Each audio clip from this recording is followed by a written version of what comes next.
하나님의 말씀을 보도록 하겠습니다.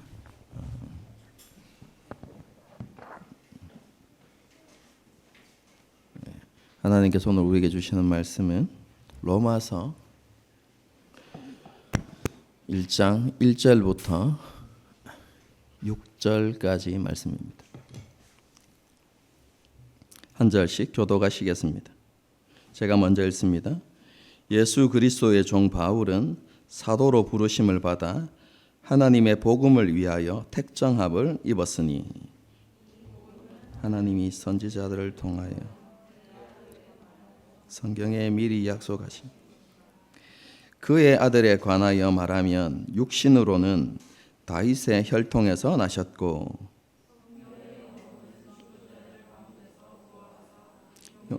하나님의 아들로 선포되셨으니 곧 우리 주 예수 그리스도시니라. 그로 말미암아 우리가 은혜와 사도의 직분을 받아 그의 이름을 위하여 모든 이방인 중에서 믿어 순종하게 하나니 너희도 그들 중에서 예수 그리스도의 것으로 부르심을 받은 자니라. 아멘.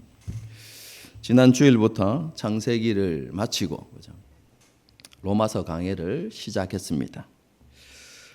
로마서는 크게 세 부분으로 나뉘어져 있다 이렇게 말씀을 드렸죠. 그런데 그 주제가 믿음, 소망, 사랑이다 이렇게 말씀을 드렸습니다. 믿음, 소망, 사랑 이 세 단어는 그죠? 복음의 핵심 내용이죠.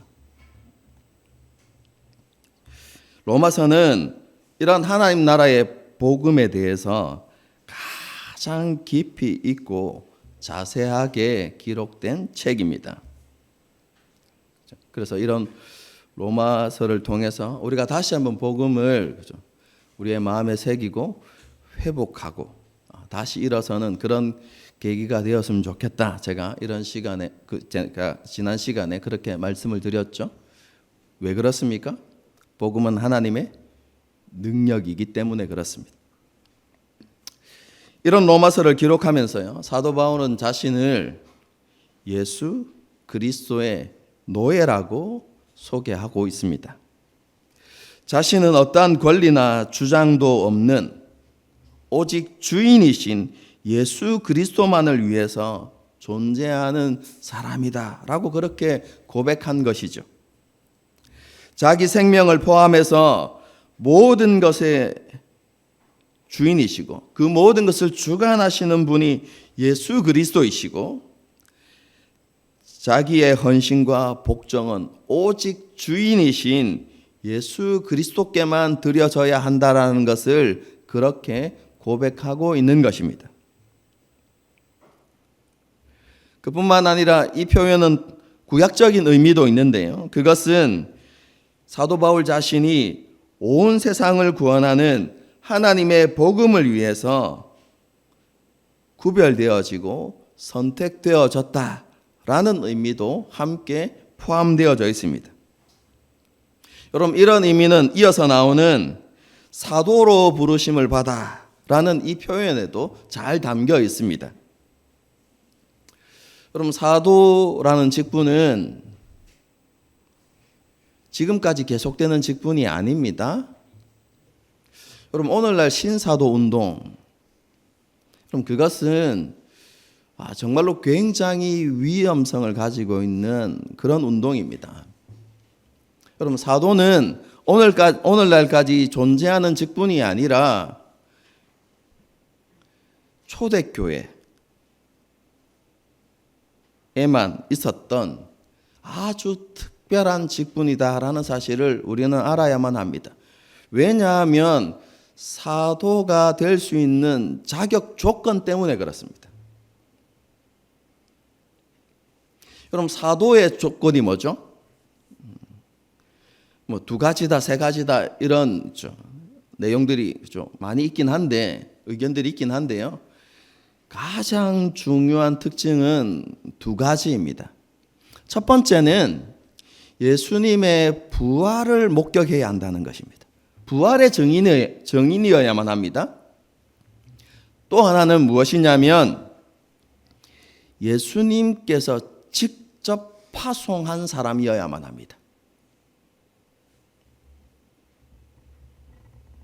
이 두 가지가 충족되어져야만 사도라고 할 수 있습니다. 여러분, 그렇기 때문에 오늘날 사도는 있을 수가 없죠. 부활을 목격할 수 없잖아요. 그렇죠? 그렇기 때문에 사도는 초대교회에만 있었던 아주 특별한 직분이었다. 여러분, 이렇게 이해하셔야만 합니다. 그런데요, 이런 조건으로 인해서 많은 사람들이 사도 바울의 사도성에 대해서 의문을 제시했습니다. 정말로 그가 부활의 증인인가? 그리고 예수님으로부터 파송을 받았는가? 그죠? 그렇게 이제 사람들이 그런 조건들을 가지고 의문을 제시하죠. 여러분, 어떻게 생각하십니까? 여러분, 사도 바울은 다메섹 도상에서 사도의 조건을 다 갖추었습니다. 그럼 다메섹 도상에서 사도 바울에게 나타나신 분이 누구이시죠?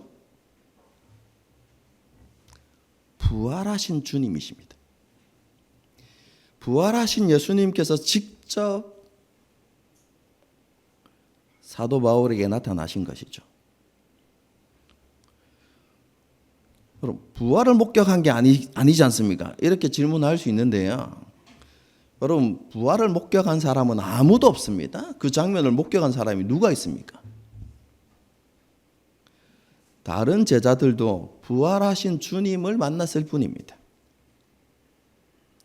그리고 예수님께서 자신이 부활하셨음을 그들에게 나타내셨죠. 그처럼 사도 바울에게도 부활하신 주님이 자신을 나타내신 것입니다. 그 이후에 그가 눈이 감겨져서 그렇죠? 기도하고 있을 때 하나님께서 아나니아에게 나타나시죠. 그리고 아나니아에게 하시는 말씀이 무엇입니까? 사도 바울을 가리켜서 이렇게 말씀하시죠. 이 사람은 내 이름을 이방인과 임금들과 이스라엘 자손들에게 전하기 위하여 택한 나의 그릇이다 라고 이렇게 말씀하시면서 가서 안수하여서 눈을 떠서 보게 하라 이렇게 말씀하시죠. 부활하신 예수님께서 직접 이방인에게, 임금들에게, 이스라엘 자손들에게 복음을 전하도록 택한 그릇. 다르게 표현하면 예수님의 파송을 받은 사람이 바로 사도 바울이죠. 여러분, 그렇기 때문에 두 가지 조건에 충족되는 것이죠.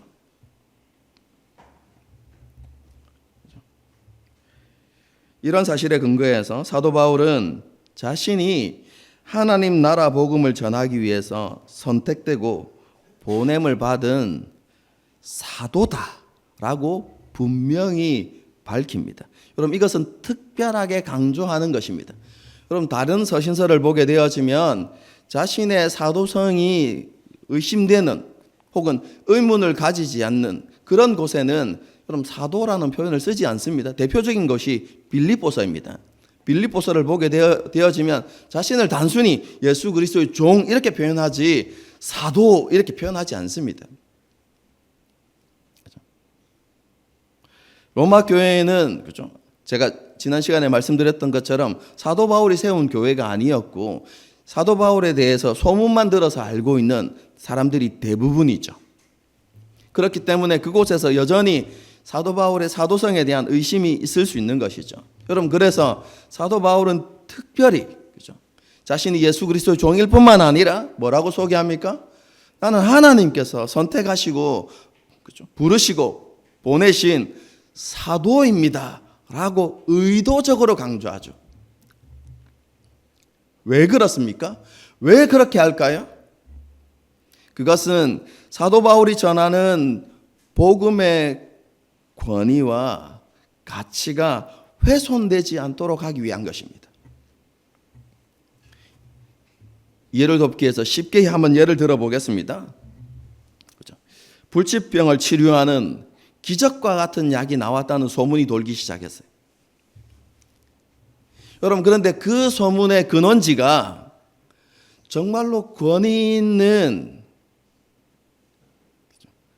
의사, 대학교의 교수이면서 의사인 사람으로부터 그 소문이 나왔다라고 하면 그래도 우리가 믿을만 하겠죠. 여러분, 그런데 그 소문의 진원지가 사기꾼이다. 여러분, 이렇게 되어지면 그 소문을 우리가 믿을 수 있겠습니까? 저 사기쳐 가지고 또 돈 벌려고 하네, 이렇게 생각하지 않겠습니까? 사실 여부를 떠나서 의심하고 신뢰하지 않으려고 할 것입니다. 사도 바울은 그것에 대해서 너무나 잘 알고 있기 때문에 자신의 사도성, 자신이 하나님으로부터 부름을 받고 세워진 사도임을 강조하는 것이죠. 왜요? 자신이 전하고 있는 그 하나님의 복음의 권위와 가치가 훼손되지 않도록, 그런 마음에서, 그런 의도로 자신의 사도성을 이렇게 나타내고 있는 것이죠. 그 복음이 어떤 복음입니까? 자신의 주인이신 예수 그리스도께서 자기에게 맡기신 그 복음이기 때문에 그 복음의 권위와 가치가 인정되어야 하는 것이었죠. 그런 마음 때문에 사도 바울이 그렇게 쓴 것입니다. 사도 바울은 자신이 사도임을 밝히면서 하나님의 복음을 위해서 자신이 택정함을 입었다라고 이렇게 말합니다. 여기에서 택정함을 입었다라는 것은 구약에서 자주 사용되어지는 표현인데요. 특별히 하나님께서 어떠한 사람을 선지자로 이렇게 부르시고 세우실 때 사용되어졌던 사람입니다. 어떠한 사람을 하나님의 말씀을 전하는 자로 따로 구별하여 세웠다라는 의미입니다. 그래서 사도 바울은 하나님의 복음을 위해서 하나님께서 구별하여서 자신을 따로 이렇게 세우셨다라고 이렇게 말하고 있는 것이죠. 여러분, 그런데 사도 바울은 하나님께서 자신에게 맡기신 그 말씀이 무엇이라고 이야기합니까? 하나님의 복음, 이렇게 이야기합니다. 하나님의 복음이라는 의미가 무엇일까요? 이 복음의 기원이 하나님으로부터 왔다는 것입니다. 사람의 복음이 아니라 하나님의 복음이라는 것이죠. 죄 아래서 신음하고 두려운 심판을 향하여서 질주하고 있는 우리를 구원하시고 우리에게 하나님의 자녀가 되게 하시는 이 기쁨의 소식은 사람의 지혜로부터 나온 것이 아니라 하나님으로부터 나왔다는 것입니다. 구원을 계획하신 분도 하나님이시고 구원을 약속하신 분도 하나님이시고 그리고 그것을 성취하시는 분도 하나님이시다라는 표현이 하나님의 복음이라는 이 단어 속에 여러분 담겨져 있는 것이죠. 여러분, 그렇기 때문에 이 복음은 사람이 다르게 바꾸거나 새롭게 고칠 수 있는 것이 아닙니다. 여러분, 그래서 갈라디아서를 보게 되어지면 사도 바울이 뭐라고 이야기합니까? 천사라고 할지라도 자신이 전한 복음이 아닌 하나님의 복음이 아닌 다른 복음을 전하는 자는 어떻게 된다고요? 저주를 받을지어다, 이렇게 이야기하죠. 하나님의 복음은 바꿀 수 있는 게 아닙니다. 여러분, 새롭게 고칠 수 있는 게 아닙니다.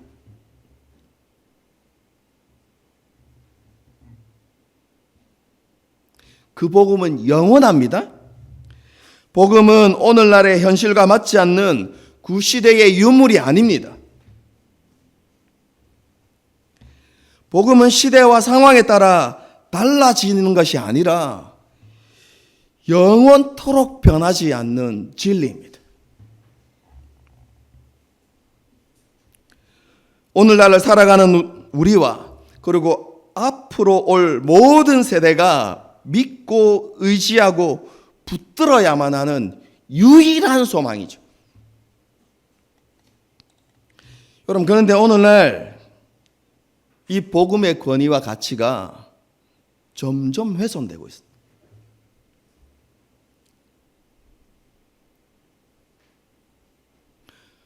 많은 사람들이 이야기하죠. 하나님의 말씀이 오늘날 시대와 맞지 않는 것 같다고.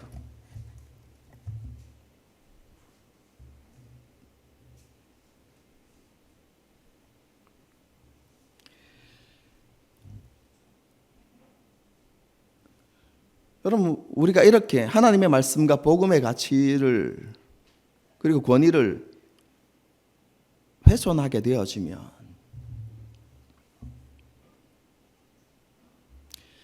우리가 세상에서 빛과 소금된 사명을 감당하기 힘들어지는 것입니다. 오늘날 교회가 세상에서 영향력을 잃어가는 중요한 이유 중에 하나가 바로 우리가 복음의 가치와 권위를 훼손하기 때문입니다.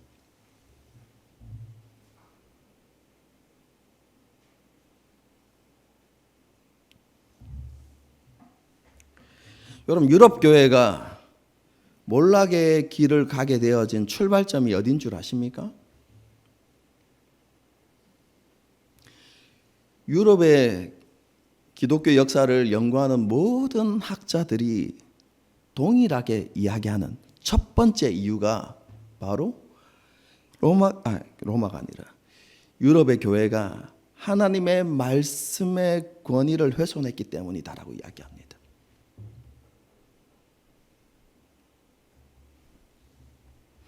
하나님의 말씀을 사람의 생각으로 재단하기 시작하면서부터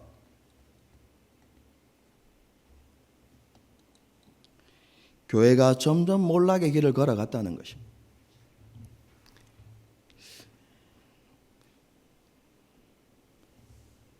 여러분, 오늘날 우리는 안 그럴까요? 혹시 이렇게 반응해 본 적이 없는지 한번 생각해 보십시오.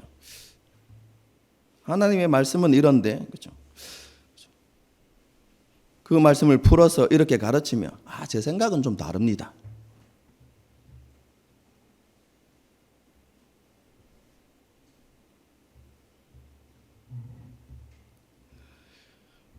혹시 이렇게 반응해 보신 적은 없으십니까?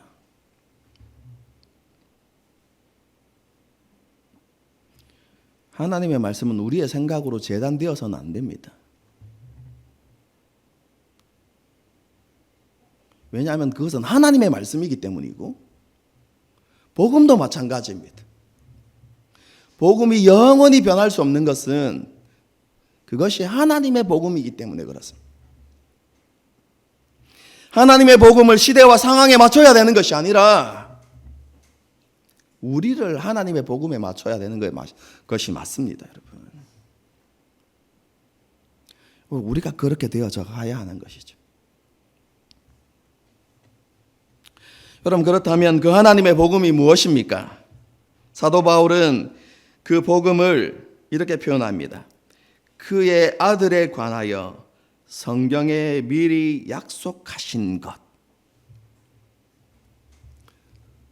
한마디로 이야기하면 구약 성경에서 오실 것이라고 약속하고 있는 메시아, 곧 예수 그리스도, 그분이 바로 복음입니다. 이렇게 이야기하는 것입니다. 복음이 뭐라고요? 예수 그리스도 그분이십니다. 그분이 복음이다 라고 이렇게 이야기하는 것이죠. 성부 하나님과 함께 창조 사역에 동참하시고 아담과 하와의 타락 이후에 인류의 구원과 하나님 나라의 회복과 완성을 위해서 보내주시겠다고 약속하신 그 메시아, 그 메시아이신 예수 그리스도, 그분이 바로 복음이다 라고 사도 바울이 이야기하고 있는 것이죠.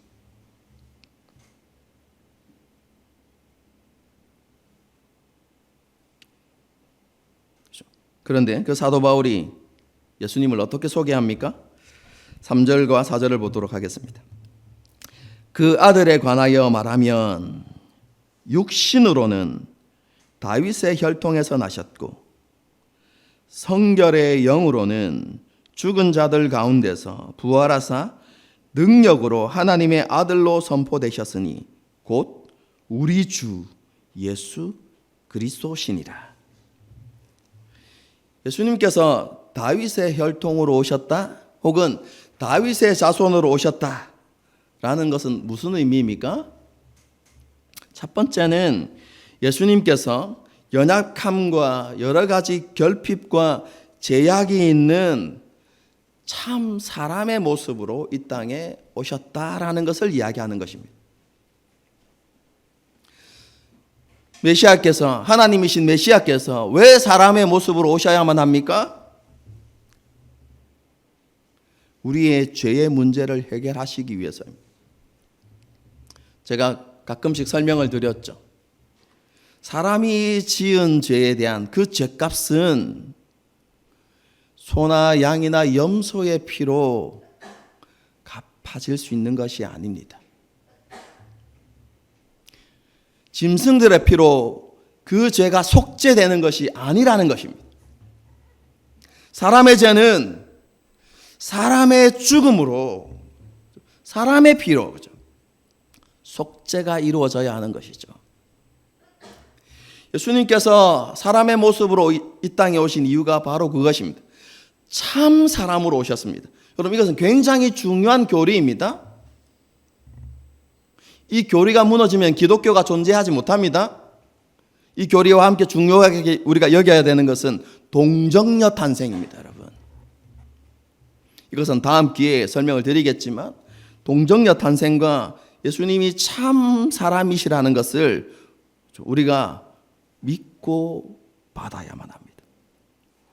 너무나 중요한 것입니다. 왜냐하면 그래야만 우리에게 속죄가 이루어지기 때문에 그렇습니다.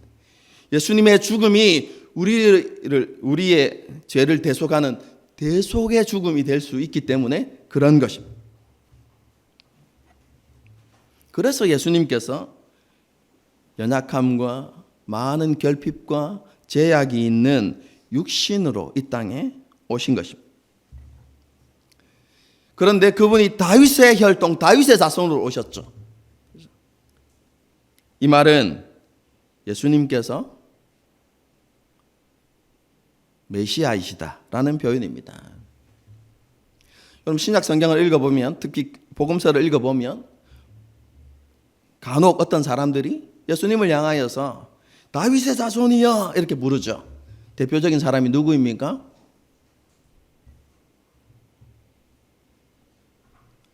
바디메오. 그렇죠? 다윗의 자손이야 나를 불쌍히 여기소서 이렇게 부르니까, 그렇죠? 사람들이 조용히 하라 이렇게 하니까 더 큰 소리로 다윗의 자손이야 이렇게 불렀던 사람이 바디메오잖아요. 여러분, 그 당시에 다윗의 자손은 메시아를 가리키는 표현이었습니다. 예수님께서 다윗의 혈통으로 오셨다라는 것은 그분이 메시아라는 것입니다. 여러분, 그런데 하나님께서 다윗과 언약을 맺으실 때 다윗의 혈통으로 오시는 그 왕은 영원한 하나님의 나라를 세우시고 다스릴 왕이라고 약속하시죠. 그래서 예수님께서 다윗의 혈통으로 오셨다는 것은 그것을 위해서 이 땅에 오셨다라는 것을 보여주는 것이죠. 예수님이 이렇게, 그렇죠, 다윗의 혈통으로 오신 참 사람이시지만 동시에 참 하나님이시기도 합니다. 사도 바울은 예수님께서 성결의 영으로는 죽은 자들 가운데서 부활하사 능력으로 하나님의 아들로 선포되셨다라고 이렇게 이야기하는데, 쉽게 말하면 부활하심을 통해서 예수님의 신성이 드러났다는 것입니다. 더 쉽게 설명하면 부활하심을 통해서 예수님이 하나님이시라는 사실이 증명되었습니다 라고 이렇게 이야기하는 것입니다. 왜 부활이 예수님이 하나님이심을 증명하는 사건이 되죠?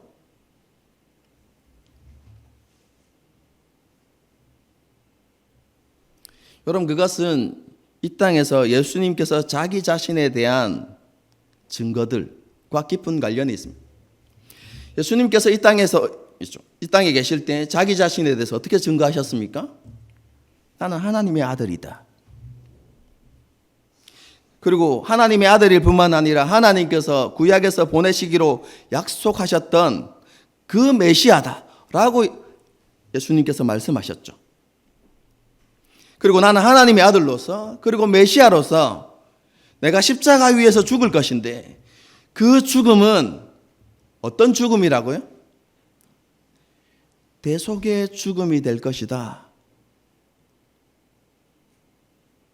라고 예수님께서 자기 자신에 대해서 가르치셨습니다. 여러분, 그런데 그 예수님 말씀대로 십자가 위에서 예수님께서 죽으셨어요.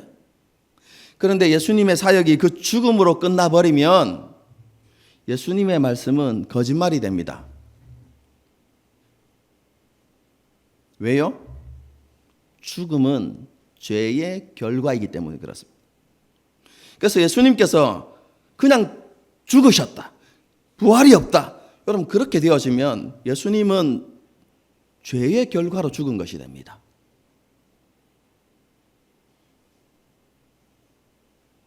이해가 되시죠?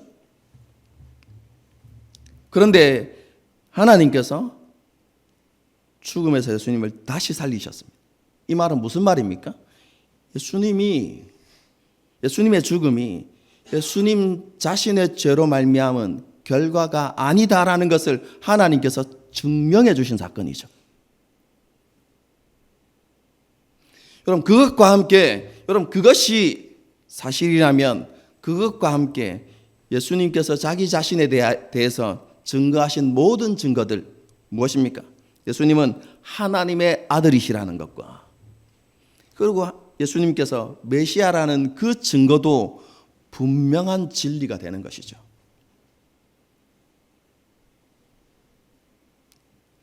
그래서 하나님께서는 예수님을 다시 살리심으로 예수님이 어떤 분임을 선포하신 것입니까?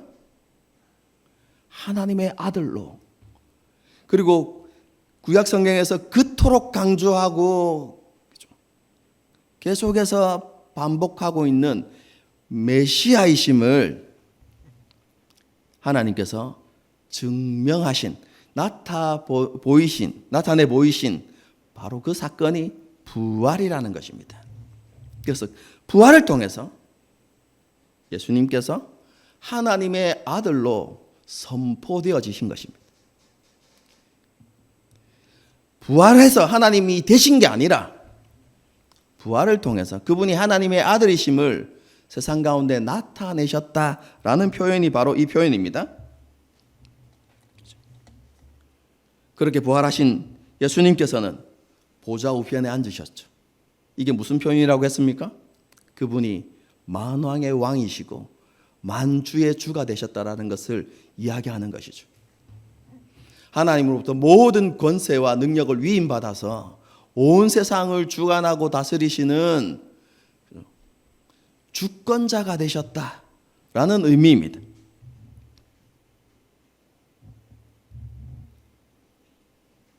그리고 약속대로 하나님의 영을 보내주심으로 예수님 자신이 하나님이심을 분명히 보여주고 계시죠. 예수님은 참 사람이시고 참 하나님이시다라는 것을 사도 바울이 이야기하고 있습니다. 그런 예수님을 사도 바울이 증거하고 있는 것이죠. 하나님의 은혜로 말미암아 사도로 부르심을 받은 사울이 예수 그리스도의 복음을 선포하는 목적이 무엇입니까? 그럼 잘 따라오고 계시죠? 지금 설교가 어떻게 나가고 있습니까?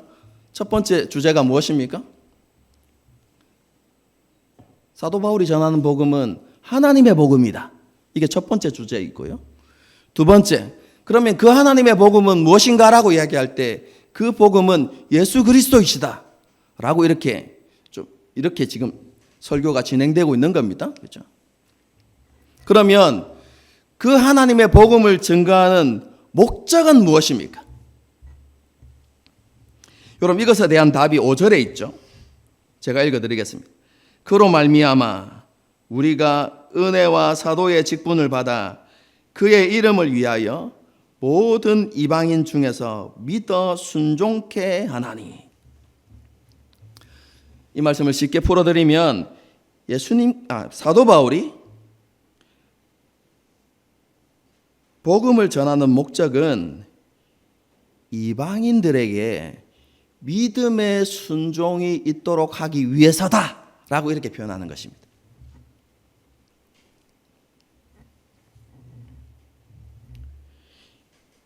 이방인들이 예수님을 주님으로 믿고 고백하고 주님께 순종하는 사람으로 세우기 위해서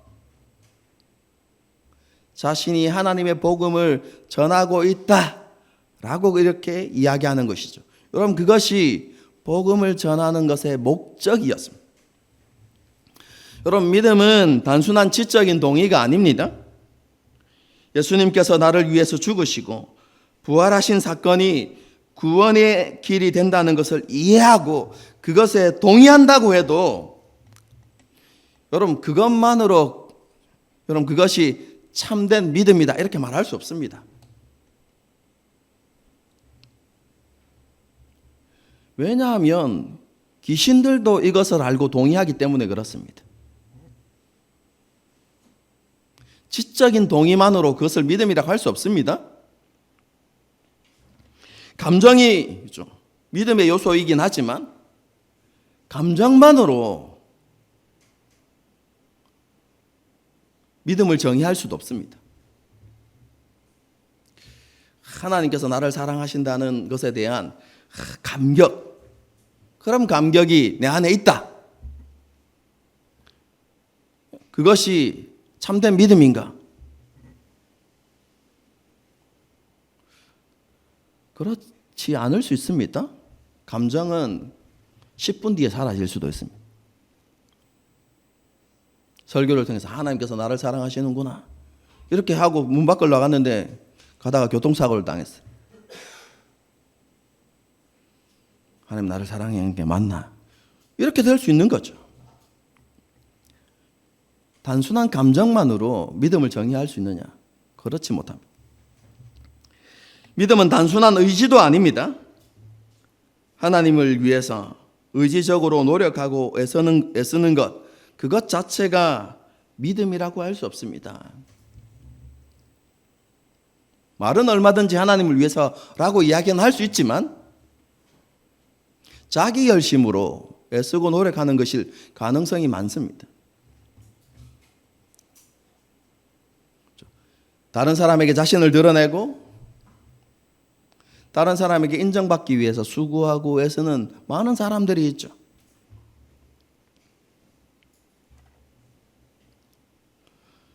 어떤 일이나 결과들을 통해서 자기 만족과 성취감을 추구하는 사람들도 얼마든지 있지 않습니까? 여러분, 그렇기 때문에 의지도 그 의지만을 가지고 그것이 참된 믿음이다 이렇게 말할 수도 없습니다. 여러분, 성경에서 말하는 믿음은 전인격적인 믿음입니다. 하나님 나라의 복음을 이해하고 그것이 진리임을 믿고 확신하고 그 복음을 기쁨과 감사함으로 받아들이고 하나님과의 친밀한 관계 속에서 순종하고 헌신하겠다는 의지와 실천, 그 모든 것이 있어야 그 믿음이 참된 믿음이라고 이야기할 수 있습니다. 야고보서를 통해서 배웠듯이 참된 믿음에는 무엇이 따르게 되어 있습니까? 순종이 따라오게 되어 있습니다. 우리를 위해 죽으시고 부활하신 예수님을 주님으로 고백하고 자신을 주님의 노예라고 고백한다면, 그렇죠, 주인이신 예수님의 명령을 따라서 기꺼이 순종하는 삶을 살아가게 되어 있다라는 것이죠. 사도 바울은 이방인들이 이런 믿음의 순종을 가진 사람이 되도록 하기 위하여서 복음을 전하고 있다는 것입니다.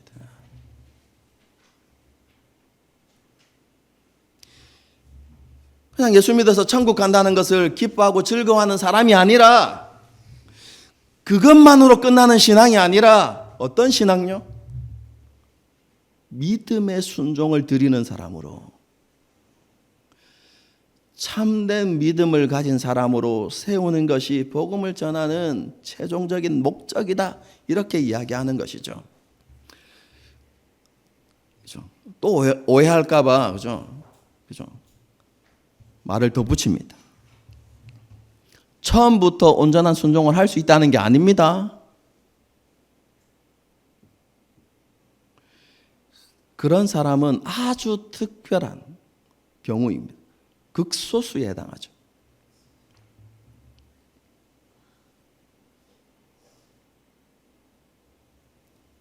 하나님 앞에서 복음을 이해하고 기뻐하고 받아들이고, 그리고 하나님 위해서 살겠다는 다짐을 하지만, 그죠?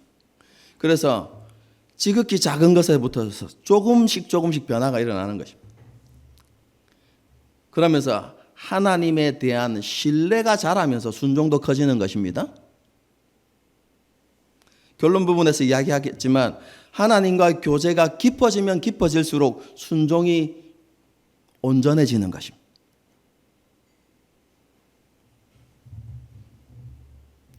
어쨌든 사도 바울은 그런 순종의 사람을 세우기 위하여서 복음을 전하고 있다라고 이렇게 이야기하는 것이죠.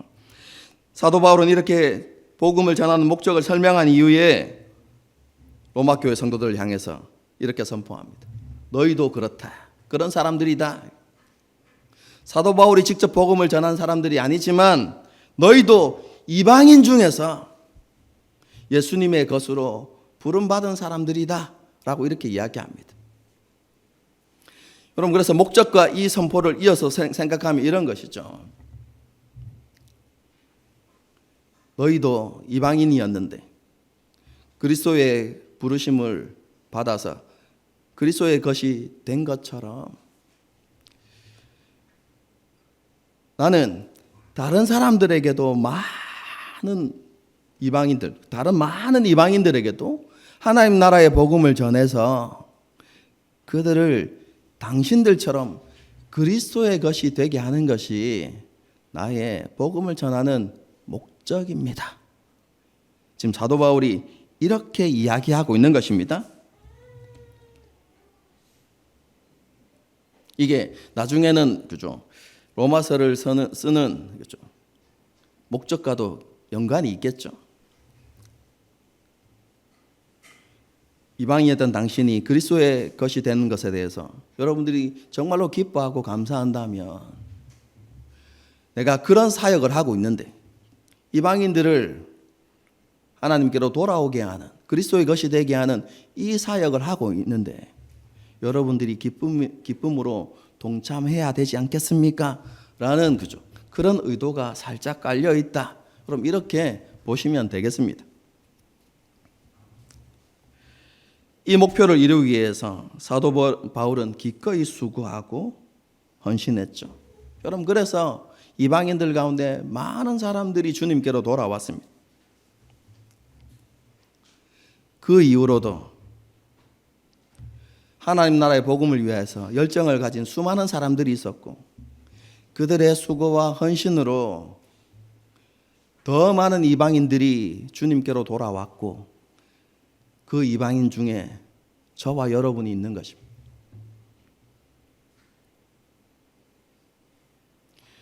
누군가의 수고와 헌신으로 누군가가 하나님 나라의 복음을 증거했기 때문에 우리도 이방인이었던 우리도 그 복음을 믿고 그리스도의 것이 되어진 것이죠.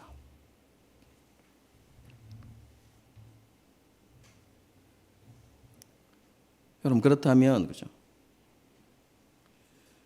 그리스도의 것으로 부르심을 받았다라는 의미가 어떤 의미겠습니까?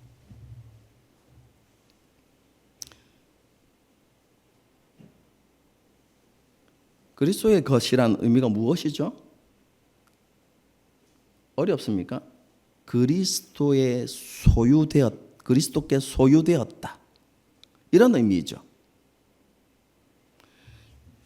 여러분, 예수님께 소유되었다. 예수님의 것이 되었다. 라는 표현은 다르게 설명하면 예수 그리스도의 노예가 되었다는 표현입니다.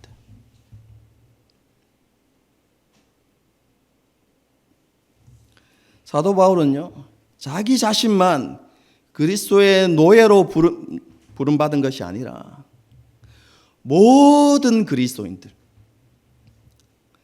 복음을 듣고 예수님을 주님으로 고백하는 모든 그리스도인들이 그리스도의 노예라고 지금 강력하게 표현하고 있는 것이죠.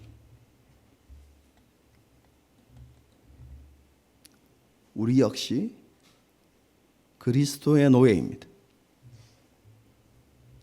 그러므로 지난번에 강조했던 것처럼 우리의 존재 이유가 예수 그리스도 그분이어야만 합니다. 우리의 수고와 헌신은 오직 그리스도께만 드려져야 하는 것이죠. 여러분 이것을 다르게 표현할 수도 있는데요. 5절에 나와 있는 것처럼 그의 이름을 위하여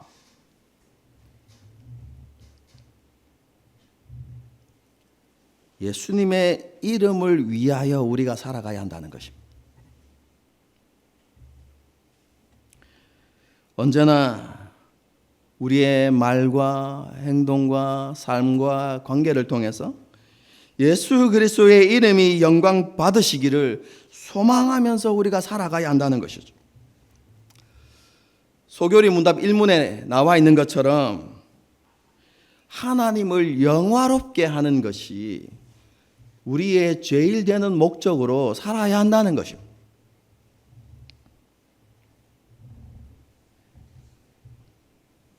예수님의 이름이 알려지지 않을 때 우리는 그것을 괴로워하고 예수님의 이름이 무시당할 때 우리는 상처받고 예수님의 이름이 모욕당할 때 분노할 줄 아는 사람이 되어야 하는 것이죠.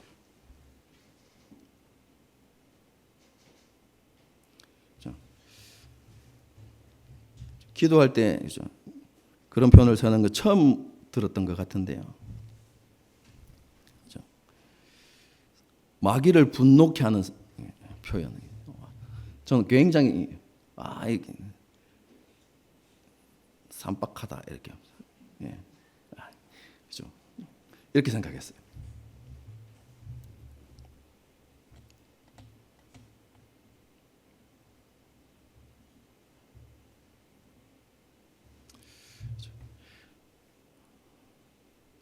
우리가 하나님 앞에서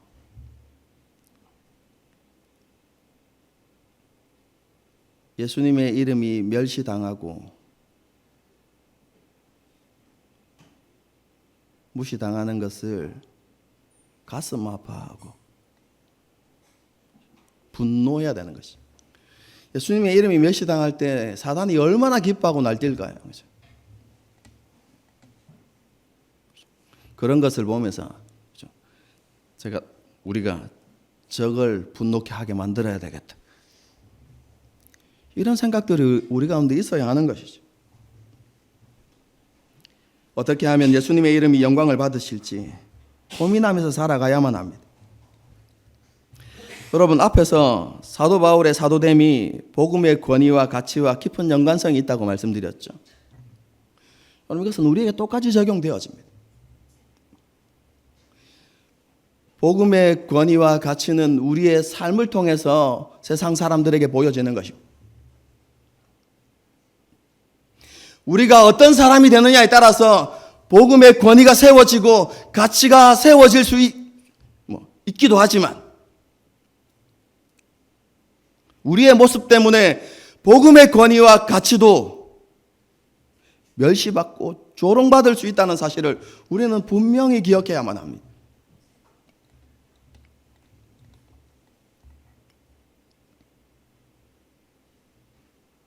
하나님의 복음이 어떤 복음입니까? 믿는 자에게 구원을 주시는 하나님의 능력이고 모든 눌림에서 벗어나게 하고 갇힌 곳에서 자유케 하는 하나님의 지혜가 복음입니다.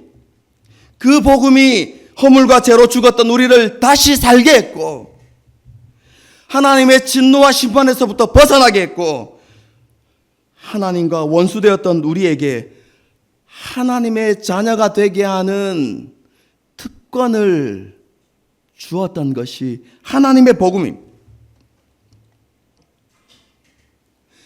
우리가 그런 복음을 소유했지 않습니까? 우리가 그 복음을 귀하게 여기고 사랑하고 존중해야 되지 않겠습니까? 복음이 우리를 그렇게 존귀하게 만들었다면 우리를 존귀하게 만들었던 그 복음을 우리가 존귀하게 여기고 그 복음이 존귀하게 세상 가운데 나타나도록 우리가 그렇게 살아가야 하지 않습니까?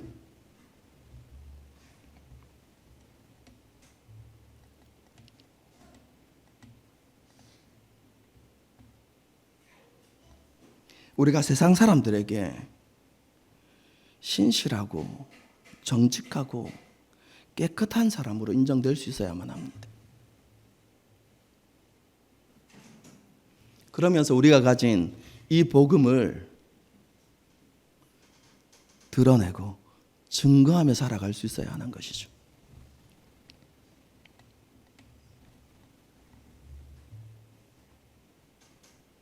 우리를 통해서 복음이 존귀케 되기 위해서는 믿음의 순종이 필요합니다. 사도 바울이 복음을 전하는 목적이죠. 믿음의 순종.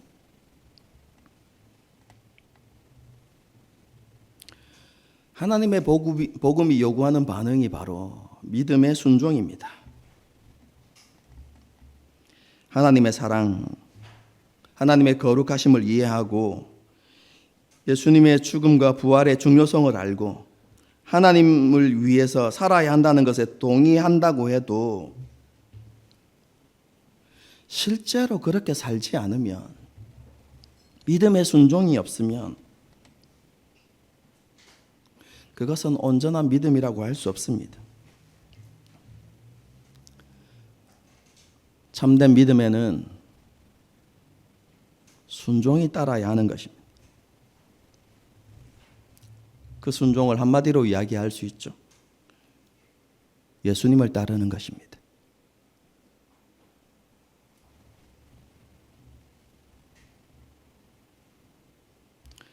우리의 삶의 주인이 우리 자신이 아니라 예수님이시기에 우리는 예수님의 길을 가야 하는 것이고 예수님께서 가라고 하신 그 길을 걸어가야 하는 것입니다. 그런데 이러한 순종은요, 관계를 통해서 흘러나오는 것입니다.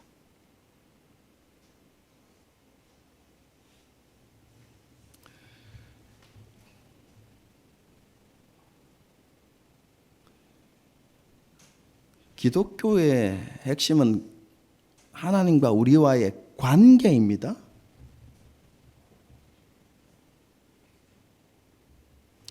많은 그리스도인들이 오해하고 착각하는 게 있습니다.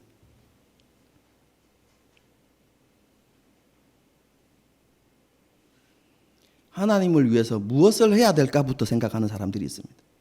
귀한 것입니다. 저는 그것이 너무 귀하다고 생각합니다.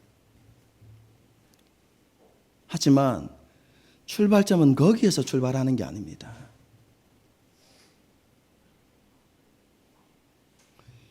예수님과의 관계로부터 순종이 흘러나와야 하는 것입니다. 우리의 의지로 드리는 열심, 순종, 행위는요, 우리의 마음이 바뀌면 얼마든지 식어지고 사라집니다. 그것 때문에 불평과 원망이 나오고요. 특히 다른 사람이 알아주지 않을 때.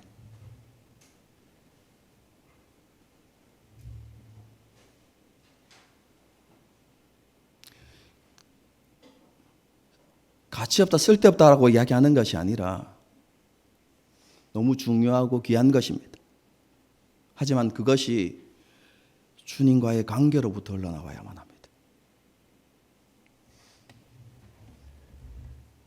복음을 지식적으로 안다고 해서 우리의 삶이 변화되는 것이 아닙니다. 우리 안에 계시는 하나님의 복음이신 예수 그리스도, 그분을 바라보고 그분과 교제하는 삶을 살아갈 때 믿음의 순종이 마음으로부터 흘러나오게 되는 것입니다. 하나님의 사랑이 우리를 강권하시는도다 라는 표현이 바로 그것입니다.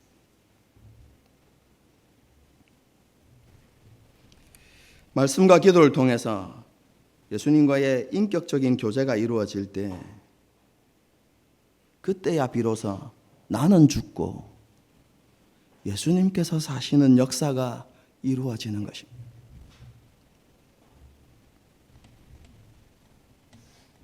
우리가 그렇게 예수님 안에 온전히 거할 때 마음으로부터 믿음의 순종이 흘러나오게 되는 것이죠. 그래서 제가 기독교 신앙은 되어지는 것이다 라고 표현하는 것입니다.